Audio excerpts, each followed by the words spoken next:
Hi friends, welcome to Lalitha channel. Chicken roll అండి, చాలా బాగుంటుంది.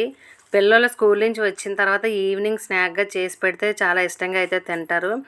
నేనైతే స్టవ్ ఆన్ చేసుకొని కళాయిలోనే ఆయిల్ వేసి ఆయిల్ వేడెక్కిన తర్వాత చికెన్ ముక్కలు అయితే ఫ్రై చేసుకుంటున్నా, చిన్న ముక్కలుగా కట్ చేసి.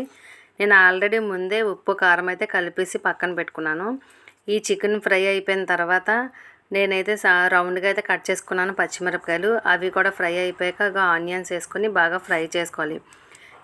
ఈ బాగా ఫ్రై అయిపోయిన తర్వాత నేను సన్నగా పొడవుగా అయితే క్యారెట్ ముక్కలు అయితే కట్ చేసుకున్నాను.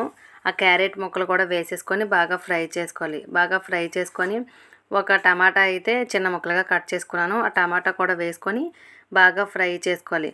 మొత్తం ఇవన్నీ కలిపేసి ఫ్రై చేసుకోవాలి. ఫ్రై చేసుకొని కొంచెం కరివేపాకు, కొత్తిమీర, నెక్స్ట్ ఏమో ఒక స్పూను గరం మసాలా అయితే వేసుకున్నాను. వేసుకొని బాగా కలిపేసుకొని ఈ గరం మసాలా అయితే బాగా పట్టేలాగైతే బాగా కలిపేసుకోవాలి. కలిపేసిన తర్వాత చికెన్ ముక్కలు అయితే ఫ్రై అయిపోయింది, పక్కన పెట్టుకొని కప్పుతోనైతే మైదా పిండి 4 స్పూన్ల వరకును కార్న్ఫ్లవర్ వేసుకున్నాను. చిటికెడు సాల్ట్ వేసుకున్నాను, మరీ ఎక్కువ వేయకూడదు. నెక్స్ట్ ఏమో కొద్దిగా వాటర్ వేసుకొని చూసుకొని వాటర్ తక్కువ వేసుకుంటూ ఇలా కలుపుకోవాలి. చూపించిన విధంగా ఇలా కలిపేసుకొని బాగా కలిపియాలి. కలిపేసిన తర్వాత మనం చపాతీలాగా అయితే చపాతీ ముద్దలా చేసుకోవాలండి. నేనైతే చపాతీ ముద్దలాగా అయితే చేయలేదు, దలసరగా వచ్చేస్తుందని.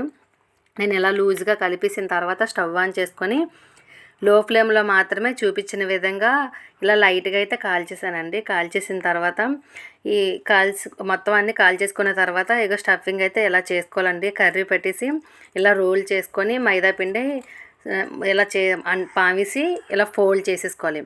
ఫోల్డ్ చేసేసుకొని ఇవన్నీ ఒక ప్లేట్లోకి అన్నీ ఫోల్డ్ చేసిన తర్వాత ఒక ప్లేట్లోకి వేసేసుకోవాలండి. మన వీడియో నచ్చినట్టుగా అయితే లైక్ చేయండి, షేర్ చేయండి, సబ్స్క్రైబ్ చేసుకోండి. మీ ఫ్యామిలీ మెంబర్స్కి అండ్ ఫ్రెండ్స్కి షేర్ చేయండి ఫ్రెండ్స్. ఓకే అండి. కొద్దిగా ఆయిల్ పెట్టుకొని, ఎందుకంటే ఇది చికెన్ కాబట్టి నేను ఆయిల్ అయితే తక్కువే వేసుకున్నాను. స్టవ్ ఆన్ చేసుకొని కళాయిలోని కొద్దిగా ఆయిల్ వేసుకొని ఆయిల్ మరిగిపోయిన తర్వాత ఇవి ఉన్నాయి కదండి, ఈ రోల్స్ అయితే వేసుకొని ఫ్రై చేసుకోవాలి. ఆల్రెడీ మన చికెన్ అది ఫ్రై అయిపోయింది కాబట్టి మరీ ఎక్కువసేపు అవసరం లేదు, ఒక 5 నిమిషాలు అయితే ఫ్రై అయిపోద్ది. చికెన్ రోల్ అయితే కంప్లీట్ అయిపోయిందండి. చాలా బాగుందండి టేస్ట్ అయితే. మీరు కూడా ట్రై